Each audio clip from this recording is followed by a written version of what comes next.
ओए ये खत्म ही होगी देख पूरी।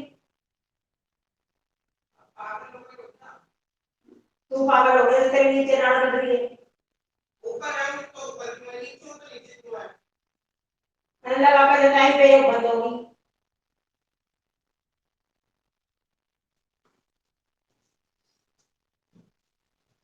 अबे नारी का तूने मेरे को बताई, मैंने ऐसे करने लगी हो गई बंद। जा नाले में सब इसको लगा कर। आपने दूसरी एप्लीकेशन खोल दी, यहाँ क्लिक करो, यहाँ पे जाओ।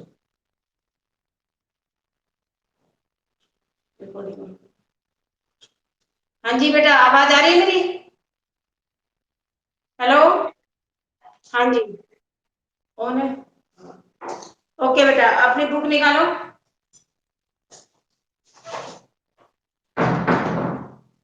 एनसीईआरटी की बुक का पेज नंबर आप निकालिए 62।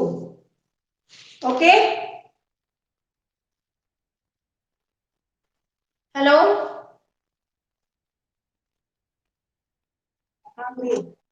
पेज नंबर 62 जिस पर मैप दिया गया है इसको निकालिए, और इसके साथ ही 63 पेज।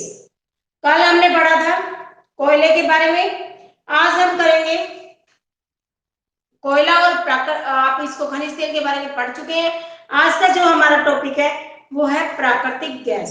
तो देखिए प्राकृतिक गैस, आप यहां से पेंसिल उठाइए हाथ में, और जो भी चीजें इंपॉर्टेंट आती जाएंगी मैं आपके साथ साथ यहीं पर अंडरलाइन कराऊंगी। आप लिखिए, प्राकृतिक गैस स्वच्छ ऊर्जा का संसाधन है। कैसी ऊर्जा है प्राकृतिक गैस? नोट कीजिए, कैसी ऊर्जा है? स्वच्छ, जो पेट्रोलियम के साथ या अलग भी पाई जाती है।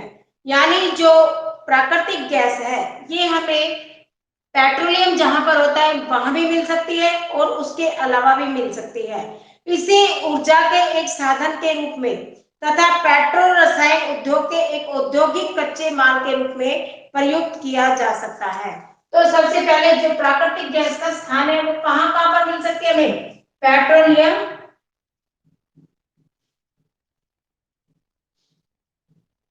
के साथ वह अलग कहीं भी मिल सकती है। जरूरी नहीं है कि जो प्राकृतिक गैस है वो हमें पेट्रोलियम जहां पर है वहीं पर मिले।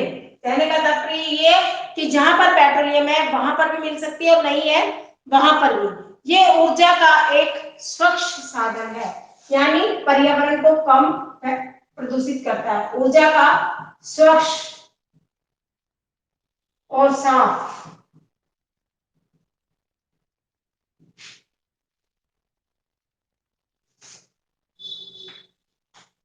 औद्योगिक कच्चे माल के रूप में इसका प्रयोग जो होता है पेट्रो रसायन,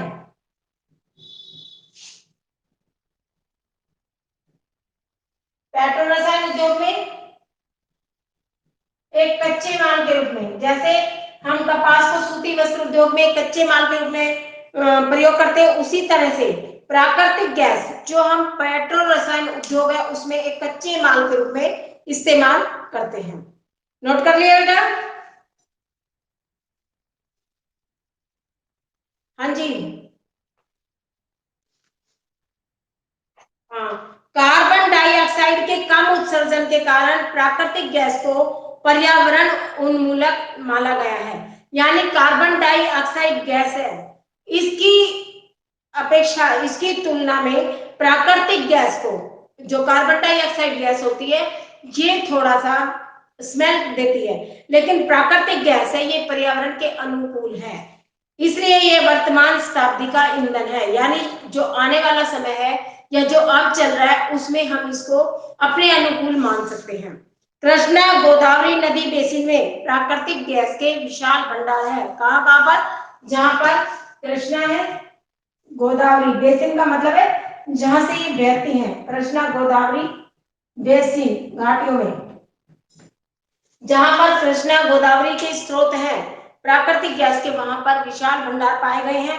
पश्चिमी तट के साथ साथ, जो हमारा मैप पे हम ये दिखाते हैं पश्चिमी तट, तो उसके साथ साथ मुंबई हाई में भी और सन्निहित क्षेत्रों की खंबात खाड़ी में, कहां कहां पर, कृष्णा गोदावरी के बेसिन में,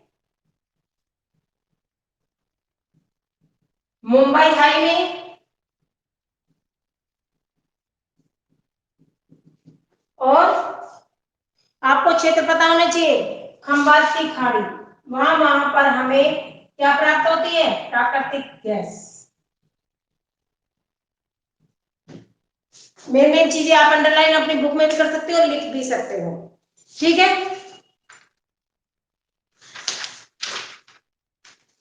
अंडमान निकोबार द्वीप समूह भी महत्वपूर्ण क्षेत्र है, जहां पर हम यहाँ पर इसके साथ अंडमान निकोबार द्वीप समूह भी जोड़ सकते हैं, जहां पर हमें प्राकृतिक गैस मिल पाती है। अंडमान निकोबार द्वीप समूह, ओके, नोट करो बेटे इसको। 1700 किलोमीटर लंबी हजीरा विजयपुर जगदीशपुर, जिसको हम कहते हैं HVJ, ऐसे हजीरापुर, V से विजयपुर, J से जगदीश, शॉर्ट फॉर्म है इसकी HVJ, ठीक है।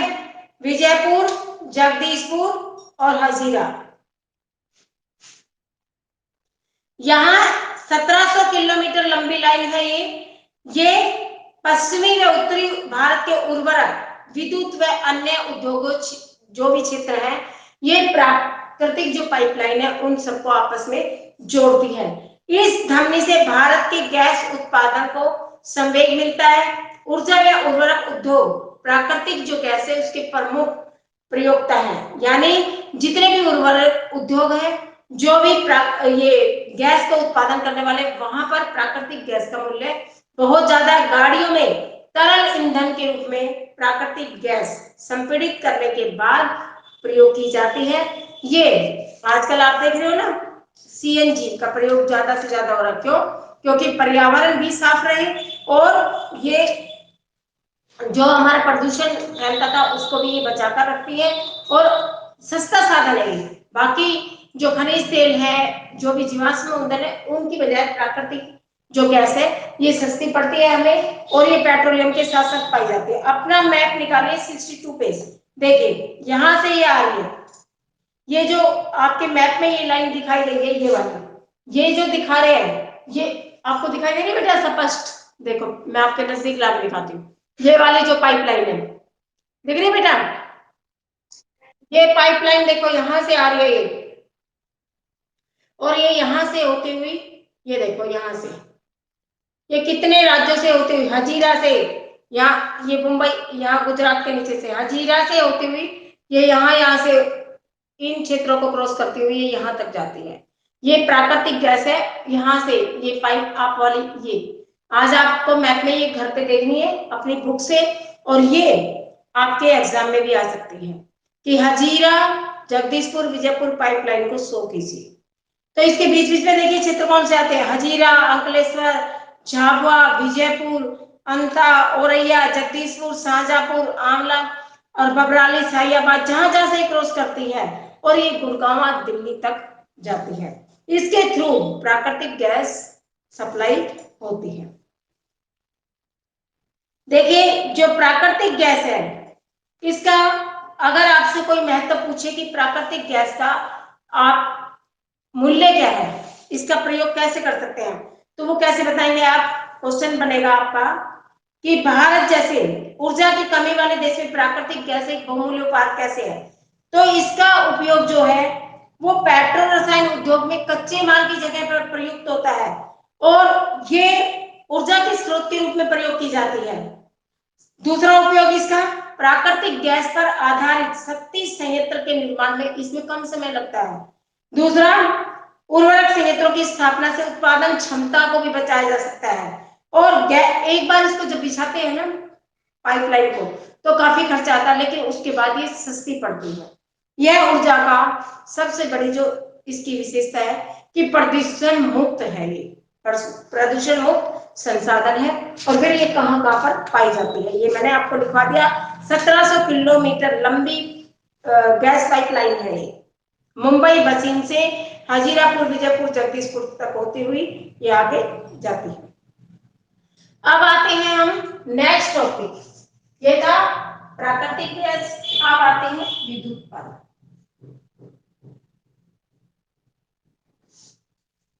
विद्युत जो है, आधुनिक विश्व में विद्युत के इतने ज्यादा विस्तृत प्रयोग होने लगे हैं कि व्यक्ति उपभोग को विकास का सूचकांक मानते हैं। दो प्रकार से उत्पन्न की जा सकती है बिजली। किस किस तरह से? एक तो प्रवाही जल से, यानी जो जल बहकर आता है बांधों के जरिए, नदियों का जो जल होता है, उससे हम क्या प्राप्त कर सकते हैं? बिजली। हाइड्रो टरबाइन चलाकर, यानी बहते हुए जल का एकदम गिरना, उससे हम हाइड्रो टरबाइन चलाकर जल विद्युत उत्पन्न कर सकते हैं। कहने का तात्पर्य है कि जो बिजली हमें प्राप्त होती है, जिससे हमें ऊर्जा मिलती है, वो हम विद्युत से जो है वो हम जल से प्राप्त कर सकते हैं। और दूसरा जो साधन है ईंधन, जैसे कोयला हो गया, पेट्रोलियम हो गया, प्राकृतिक गैस हो गई, इसको जलाने से टरबाइन जलाकर जो हम बिजली पैदा करते हैं, उसको हम क्या कहेंगे? ताप विद्युत। यानी विद्युत के भी दो रूप हैं, एक जल विद्युत, दूसरी ताप विद्युत। जल विद्युत जो प्राप्त होगी वो हमें नदियों के जल से, या ज्वार जब उत्पन्न होते हैं समुद्र में तब, यानी जब पानी के अंदर जो भी हम विद्युत मिलती है पानी के द्वारा, जिसको हम प्राप्त करते हैं, वो क्या कहलाएगी? जल विद्युत। और जो हमें प्राकृतिक गैस से या कोयले से, पेट्रोलियम से, किसी भी जीवाश्म ईंधन को जलाकर ताप से प्राप्त होती है, उसको हम क्या कहेंगे? ताप विद्युत।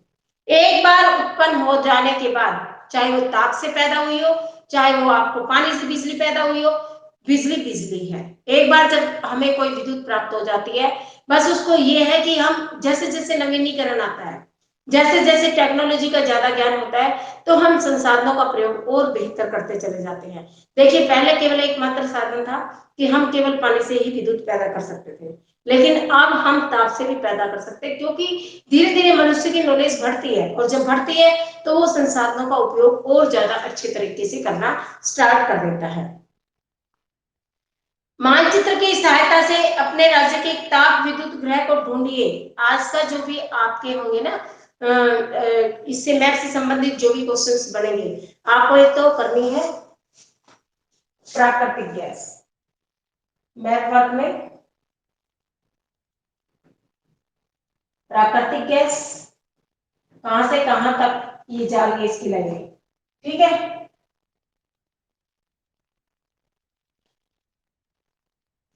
दूसरा ताप विद्युत केंद्र, कि कहां से हम बिजली को ताप के द्वारा प्राप्त करते हैं।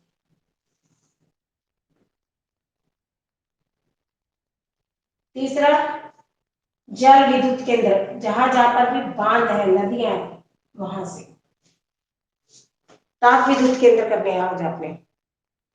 परमाणु अथवा आणविक ऊर्जा, ऊर्जा की संरचना को बदलने से प्राप्त की जाती है। ये परमाणु ऊर्जा दिखा रहा है कि किस तरह से हम परमाणु ऊर्जा को प्राप्त कर सकते हैं।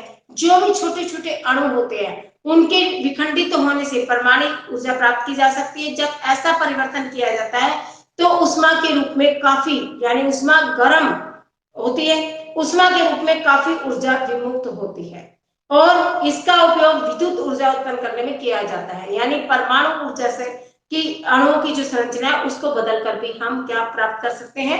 विद्युत ऊर्जा। इसका उपयोग यूरेनियम और थोरियम, कौन सी दो चीजों से हमें परमाणु प्राप्त होती है? यूरेनियम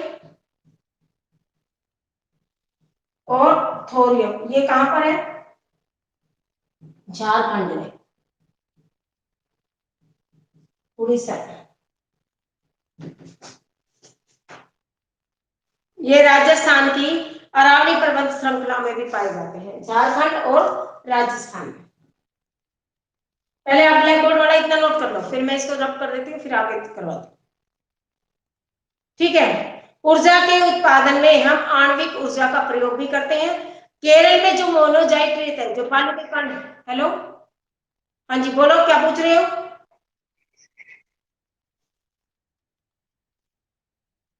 देखो सबसे पहले आपको अंतर समझ आ जाना चाहिए कि ताप ऊर्जा क्या है और जल ऊर्जा क्या है। ताप ऊर्जा जो होती है वो हमें जीवाश्म ईंधनों से, आणविक खनिजों से, कोयले और प्राकृतिक गैस से प्राप्त होती है। जल ऊर्जा का उत्पादन किससे किया जाता है? भंडारित जल से। वो जल हमें बांध के रूप में भी मिल सकता है, नदियों से भी प्राप्त हो सकता है, जहां पर भी जल के स्रोत होंगे और अच्छी मात्रा में जल उपलब्ध होगा। तो जो ताप ऊर्जा है ये समाप्त होने वाले संसाधन है, और जो जल ऊर्जा है ये नवीकरण योग्य संसाधन है। समाप्त भी हो जाएंगे तो दोबारा प्राप्त हो जाएंगे। पानी कहीं ना कहीं से भी दोबारा प्राप्त होगा, नदियां आती रहती हैं तो पानी की प्राप्ति होती रहेगी। ताप ऊर्जा प्रदूषण फैलाएगी, क्योंकि जब ताप के द्वारा हम कोई भी चीज प्राप्त करेंगे तो वो जलेगी, और जलकर हमें ताप ऊष्मा प्राप्त होगी तो वो प्रदूषण फैलाएगी। लेकिन जो जल ऊर्जा है ये प्रदूषण नहीं फैलाते हैं। पर या जो भी योजनाएं किसी भी स्थान पर, जो ताप ऊर्जा है, हम इसे किसी भी स्थान पर कोई भी परियोजना शुरू कर सकते हैं, लेकिन जल परियोजनाएं केवल जल वाले संसाधन जहां पर है उनके आसपास ही प्रयुक्त होंगी। तो इस तरह से आज हमने जल से संबंधित, ताप से संबंधित ऊर्जा के बारे में पढ़ा, प्राकृतिक गैस के बारे में पढ़ा। अब हम चल रहे हैं परमाणु ऊर्जा के बारे में। जो परमाणु ऊर्जा के केंद्र हैं ये कहां कहां पर हमें प्राप्त हो सकते हैं? गुजरात में, महाराष्ट्र में, राजस्थान का जो रावत भाटा है वहां पर, कोटा में, तमिलनाडु का जो क्षेत्र है कलपक्कम वहां पर, और उत्तर प्रदेश में। ये आपको मैप में शो करनी है। ताप विद्युत केंद्र, परमाणु ऊर्जा केंद्र और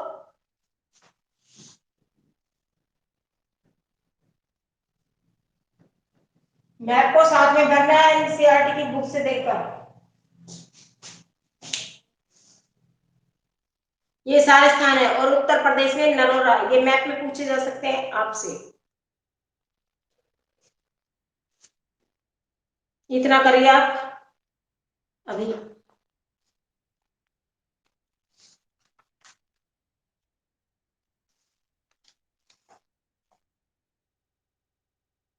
हम परमाणु ऊर्जा को प्राप्त कैसे करते हैं? ये अणु के केंद्र बिंदु से प्राप्त होती है। परमाणु ऊर्जा बहुत महत्वपूर्ण है, क्योंकि दिन पर दिन ऊर्जा हमें चाहिए होती है। हमें हर रोज ऊर्जा की डिमांड होती है। प्राकृतिक साधन जो भी है, जैसे कोयला हो गया, पेट्रोलियम हो गया, लंबे समय तक चलने वाले नहीं है। लंबे समय तक क्या चलेगी? केवल ऊर्जा। इसलिए हमें ऊर्जा की जो भी वरीयता है, श्रेष्ठता है, उसको समझना चाहिए। और ऊर्जा हमें प्राप्त करने के लिए जितने भी प्रयत्न किए हैं उन प्रयत्नों को साकार करना है, कि हमें ऊर्जा को वेस्ट नहीं करना है। अत्यधिक मात्रा में हम ऊर्जा प्राप्त कर सकते हैं, लेकिन उसको सुरक्षित करके रखना, उसको एक तरीके से सुनियोजित तरीके से यूज करना भी जरूरी है। परमाणु ऊर्जा बहुत किफायती होती है। दो प्रमुख खनिजों से प्राप्त होती है, हमें यूरेनियम और थोरियम। ये सिंहभूम जिला है जो झारखंड का, वहां से हमें प्राप्त होती है। केरल की जो मोनोजाइट रेत, बालू रेत है, वहां से प्राप्त होती है। इतना करियास।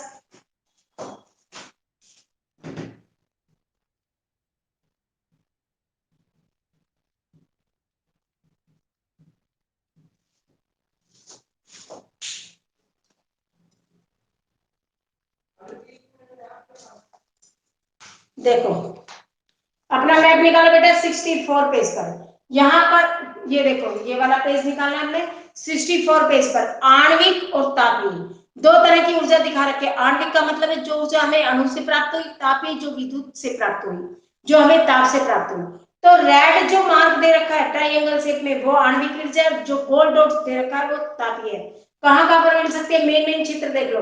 एक नरोरा को टिक करो, ये पूछा जा सकता है। रावत भाटा जो आपका राजस्थान में है, नरोरा यूपी में, और यहाँ पर काकरपारा दिखा रखा है गुजरात से नीचे, तारापुर है, कैका है, कलपक्कम है। ये 5 जगह ही है, आपको लिख लो। आणविक ऊर्जा के स्रोत डालो हेडिंग में, लिखवाती हूँ, लिखो लिखो जल्दी से। आणविक ऊर्जा के स्रोत कहां कहां पर है? पहला स्थान लिखो नरोरा उत्तर प्रदेश में, रावत बाटा राजस्थान में, काकरपारा गुजरात में, और तारापुर जो है ये भी गुजरात में है, दांडी के आसपास।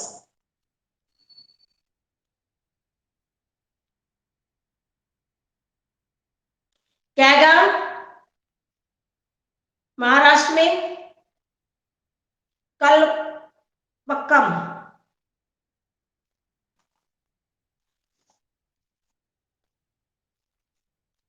पांचों नाम लिखो आप।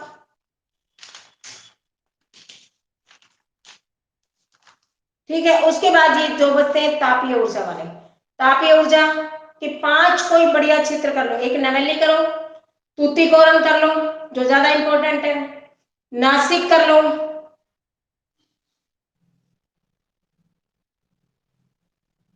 सिंगरौली, चंद्रपुरा, दुर्गापुर, तलचट, गांधीनगर, अहमदाबाद में। देखो कितनी जगह पर दिखाए गए हैं। तापीय ऊर्जा बहुत ज्यादा जगह पर प्राप्त हो रही है, क्योंकि कहीं भी कर सकते हैं जहां पर हमें ये प्राकृतिक गैस प्राप्त होगी। ताप जहां ज्यादा होगा, पर्याप्त मात्रा में होगा, वहां पर हम कर सकते हैं। गुजरात में काफी मात्रा में दिखाया गया है। मैप में आज आपको ये तीनों चारों चीजें फिल करनी है बेटा। हेलो,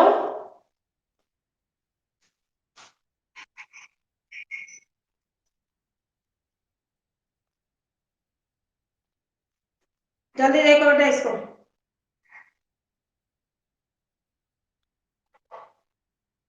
ये साधन थे सारे ऊर्जा के परंपरागत। परंपरागत कौन से संसाधन होते हैं?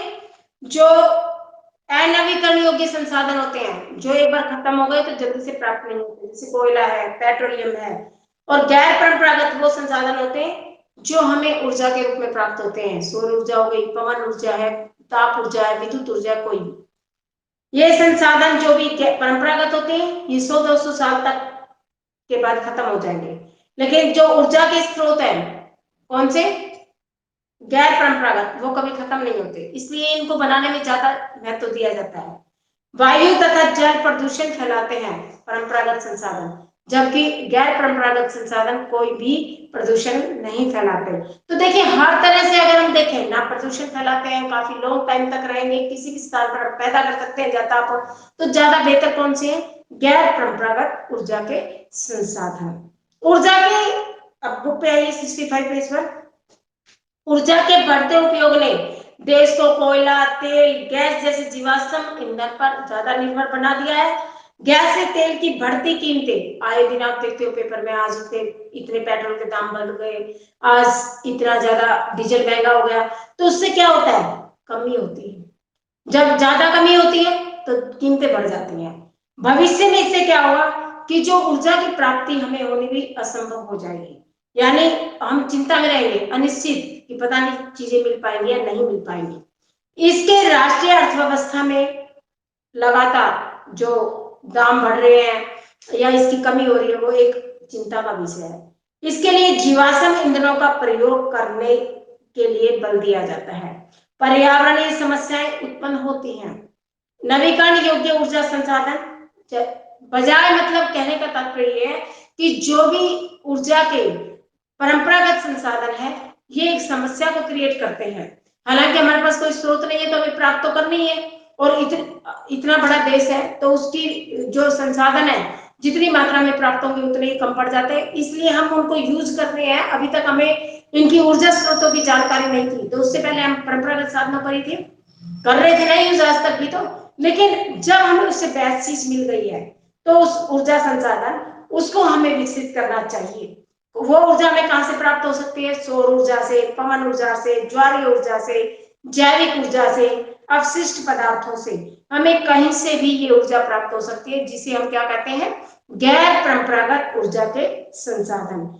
भारत में धूप, जल और जितने भी साधन है जीवों के जीने के लिए, वो एक पर्याप्त मात्रा में है।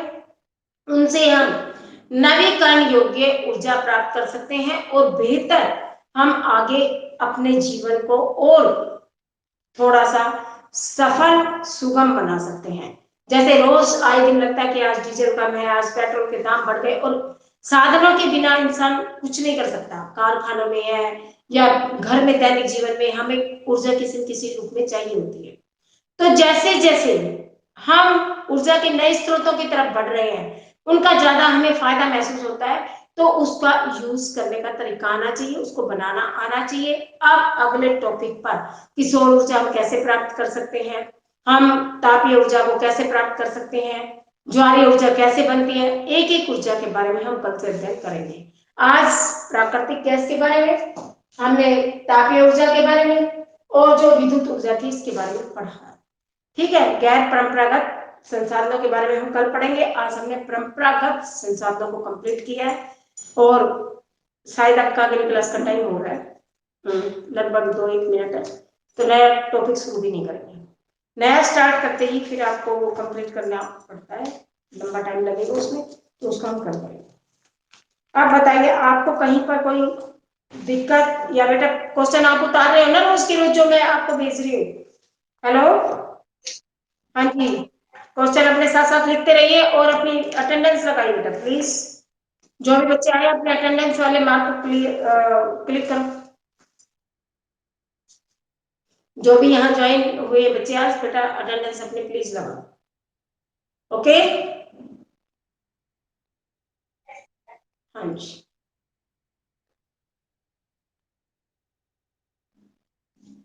कितने बजे नेक्स्ट क्लास आपकी?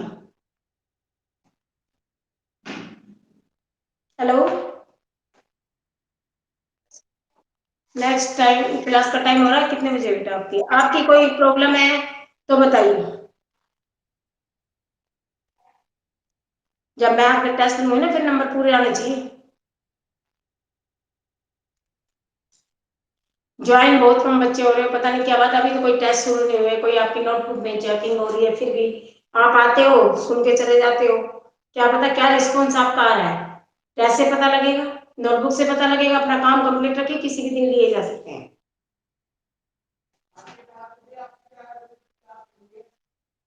ठीक है बेटा। हेलो,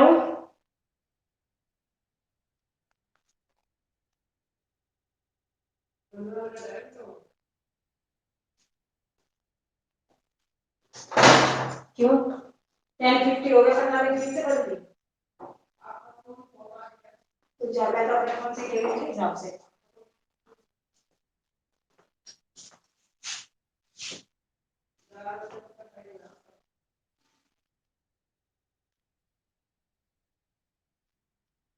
हेलो बेटा, हाँ जी, उतार लिया इसको?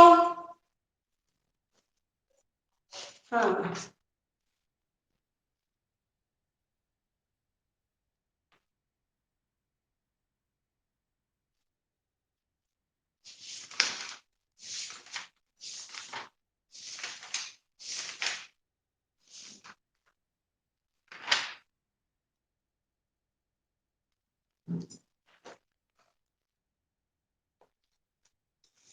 अब एक क्वेश्चन अगर उठ जाए कि हमें ऊर्जा की जरूरत क्यों है, क्यों हम इतनी ऊर्जा को प्राप्त करने पर जोर दे रहे हैं, तो ऊर्जा एक मूलभूत साधन है बेटा। राष्ट्रीय अर्थव्यवस्था में जैसे कृषि हो गई, उद्योग हो गए, परिवहन हो गए, हमारी जो घरेलू जरूरतें हैं वो सब बिजली से पैदा होती है, जो ऊर्जा से ही चलती है। चाहे वो किसी भी रूप में ऊर्जा हमें प्राप्त हो। परिवहन संचार के साधनों को रीढ़ की हड्डी कहा जाता है किसी भी देश के लिए। लेकिन ये किससे चलेंगे? ऊर्जा से। ऊर्जा नहीं होगी तो हम किससे चलाएंगे इनको? ना तो परिवहन चलेंगे, ना हमारी जैसे वायु परिवहन है, रेल परिवहन है, को सड़क परिवहन है, सब में ऊर्जा की जरूरत पड़ती है, सब में ईंधन लगता है, ईंधन को ऊर्जा बोलते हैं। विकसित देशों में बिजली का प्रति व्यक्ति उपयोग किया जाता है। बड़े बड़े जो देश हैं वहां पर पानी का भी किस व्यक्ति ने कितना पानी यूज किया, दिल्ली जैसे शहरों में लीटर के हिसाब से। इसी तरह रोजमर्रा के जीवन में हम खाना बनाते हैं, प्रेस करते हैं, या कोई भी हम इलेक्ट्रॉनिक्स का सामान यूज करते हैं, ताप या ऊर्जा की जरूरत पड़ती ही है हमें कहीं ना कहीं। तो औद्योगिकरण ने जो क्रांति आई है ना उद्योगों से हमारे, उससे क्या है, ज्यादा से ज्यादा लागत हो रही है ऊर्जा की। चाहे वो जीवाश्म ईंधन के रूप में हमें प्राप्त हो, चाहे वो प्राकृतिक गैस के रूप में प्राप्त हो, हमें ताप के रूप में प्राप्त हो, जल ऊर्जा के रूप में प्राप्त हो, किसी भी तरह की सूर्य से प्राप्त ऊर्जा हो, हमें ऊर्जा की जरूरत हर जगह पे। इसलिए ज्यादा से ज्यादा ऊर्जा हम कहाँ से आ सके और साफ प्रदूषण मुक्त हो, इसके उपाय निरंतर किए जा रहे हैं और विकसित भी हो रहे हैं ऊर्जा के मामले में। लेकिन उसका प्रयोग सावधानी पूर्वक करना चाहिए। जितनी जरूरत हो उतनी ही, जितने कंज्यूम करने की जरूरत है उतना ही करें, बाकी उसको बीच में ऐसे नहीं कि वेस्ट हम बल्ब जलाए चले गए छोड़ के, खाली चीजें चल रही हैं, ऐसे नहीं। ठीक है बेटा, ऊर्जा के बहुत सारे हमारे जीवन में उपयोग हैं, बहुत सारे। धीरे धीरे अगर हम लापरवाही से किसी भी चीज का यूज करेंगे तो खत्म हो जाएगी, खत्म होगी तो वो परेशानी भी आने वाली पीढ़ी को होगी या हमें होगी। बट आप उतार लो इसको, और आपके नेक्स्ट क्लास का टाइम हो रहा है, आप अपना वहां के लिए तैयारी करो। ठीक है बेटा, जो पढ़ाया है इसकी पिक में भेज दूंगी, आप क्वेश्चंस लिख लेना, सीआर ऐप में जाकर देखा करो, आपको क्वेश्चंस की जो पीडीएफ है वहां से मिलेगी। ठीक है बेटा, हेलो हेलो, हाँ जी बेटा, you can now leave out, time हो गया आपके क्लास का। हेलो, हाँ जी,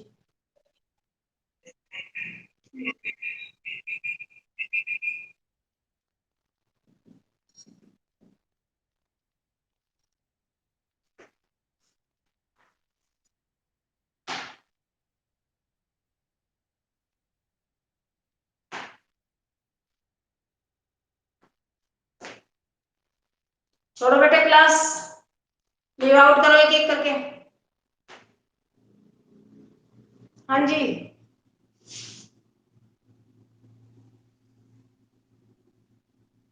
पारजीत, तरुण,